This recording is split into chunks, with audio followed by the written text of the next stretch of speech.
Hello everybody, I'm Stefano Malagò and today I will give a demo on gRPC. gRPC is a software connector built on top of HTTP2 and protocol buffer. It can connect clients and servers using different programming languages, and it is capable of 4 different types of connections that we will look at later. So, it communicates by sending either messages or streaming. It is also used by several big companies, as we can see here. So, gRPC is compatible with several languages, which we can see on the left. In this demo, we will look at only 3 languages, Java for the server, and we will use both Python and Node for the client. In gRPC we send messages, and this is an example of a message in the Proto3 language. As you can see, it's quite simple. We use the keyword message, and then we specify the name or class of the message, and we pass some fields, which we will use. If you're confused about the numbers, those are just the order of the fields, and they are mandatory. You don't actually assign one to the string query, it's just defined as that. Protocol buffer also has several compatible types that you can see here. As you can see, there are some compatible types, and they are natively supported. Now let us take a look at the code. This is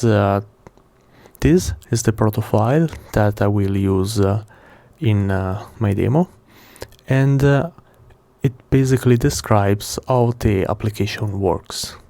We can see that we have 2 different types of messages, which will be sent back and forth between the client and the server. The first message is a simple class myNumber containing an integer type, and we have a second type of message, which is an array of myNumber, which is called myNumbers. Then we have a last message, which is called nothing, and we have to utilize this type when we don't want any input.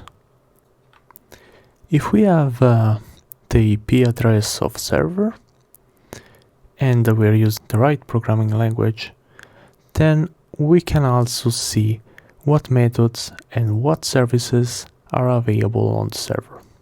Here you can see an example. By using the command line tool, it's possible to check with a simple ls on the server and see what services are available. Here we can see that we have an hello world creator service, and then we can go and check the methods. The call is the same, but this time we specify the service.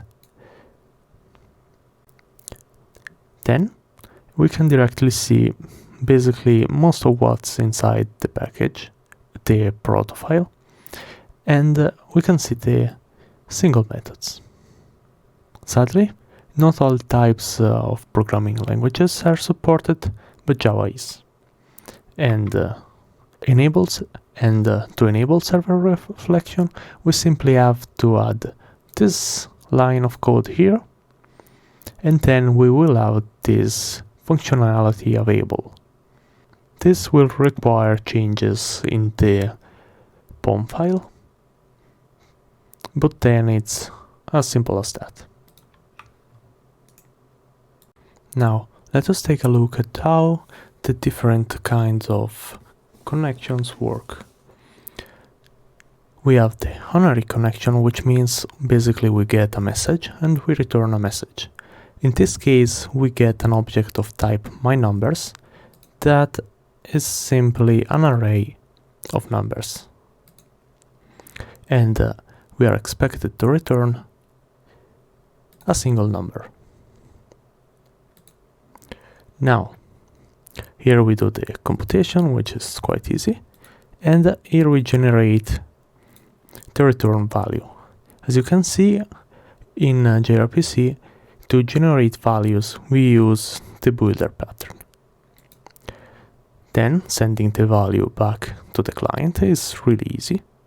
We just take the stream observer, which is basically our way to send back data, and we put the response inside this observer, which is basically we're sending it. And then we call onCompleted. This method simply closes the connections and terminates the method. Now let us take a look at the client side. Here we have a JavaScript client, and we have some boilerplate code to create the connection and all the stuff required by gRPC to run. And then when we have the connection, we can call the methods directly on it. Here we're passing a message of type myNumbers, and as you remember, myNumbers contains a field numbers. So here we're pasting a JSON with numbers as a field. It is of type array, and it contains 2 numbers.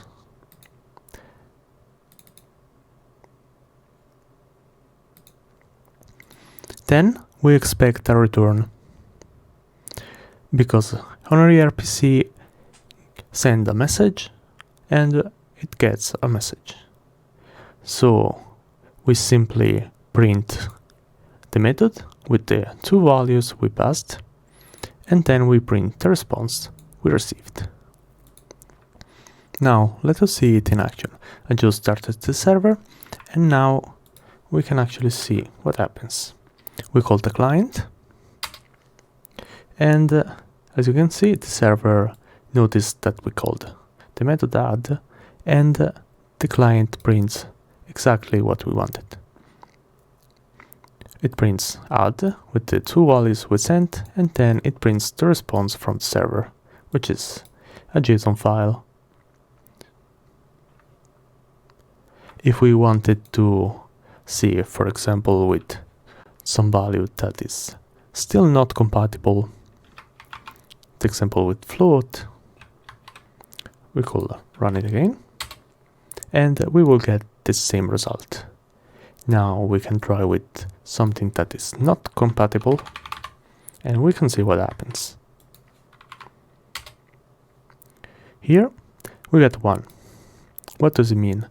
Basically, gRPC failed in casting, and it decided to put in this place a value of 0, which basically means an error, but it's not really easy to find out. At some point something will go wrong. So how do we deal with problems in gRPC? As you can see, we have a status in the gRPC calls. We can cancel a method, and then it will be cancelled.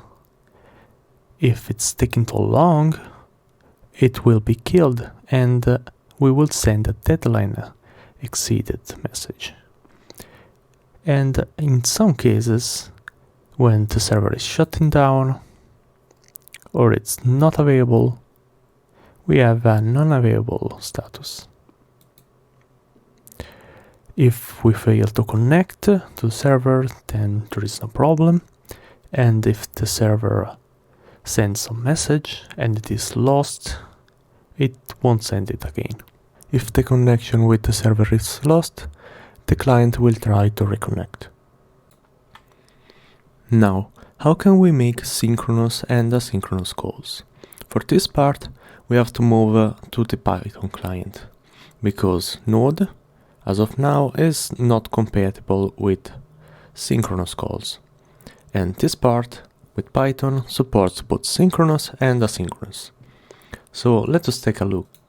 We still have some boilerplate code to make the connection. And then we directly call the methods on the connection, just as before. This is a synchronous call. We can run it, and we get the result we expect. Here, we have a synchronous request to a method that waits for 1 second. We can try to run it, and we see that it took some time before it printed this. In the case of the asynchronous request, it will return immediately from the call, and then we get the result when it's available. As you can see here, we call the method directly on the connection, and then we call this future method on the method, passing the arguments of the method. From this, we get back basically a promise, which will return the result when available. It's also possible to cancel a method. We can see it in this case. We directly run it, and we see that it immediately returned, and it completed the call. By canceling a request, we kill its execution. In Python, when we assign a value to a field, just like this, we require the type to be correct. If we try to run this with a castable but incompatible type in Python, it will crash, because the type in this case, it's float, and while it could be casted, it isn't, and it will cause the program to crash. As you can see, the behavior of Python in this case is different from the one of the JavaScript client. This is because of the type systems of the two languages. Now, let us take a look at the different types of requests. Here, we have a server stream, so we send a single message and we receive a stream. In this case, we can see that the parameters are the same. The second parameter, which is basically our connection back, is still the same. The only difference is that we call onNext several times. When the client streams, this makes things different. Here, we have a SumAll method.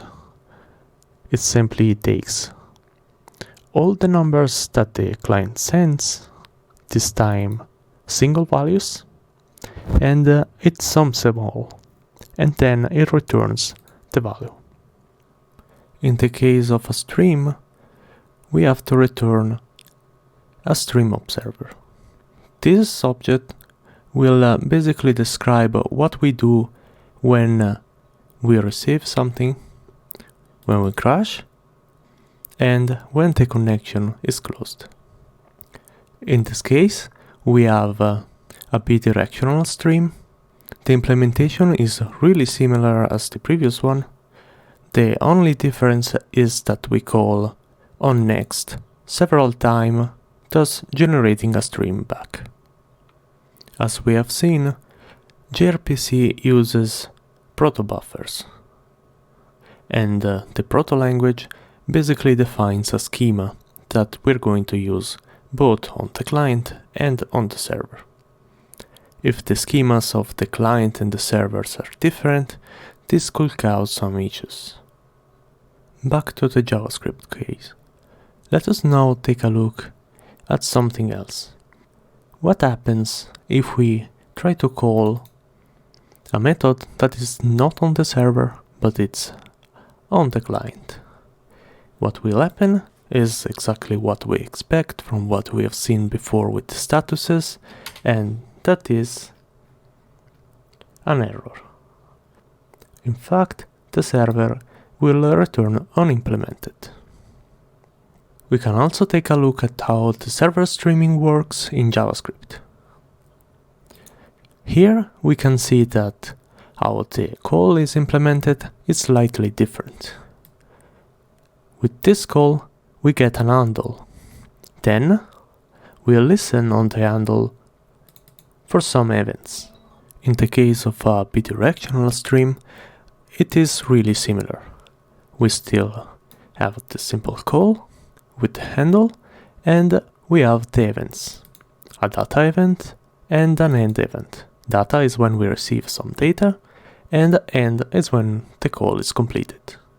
Then we can use the handle to send data to the server. And when we sent everything we needed, we can close the call.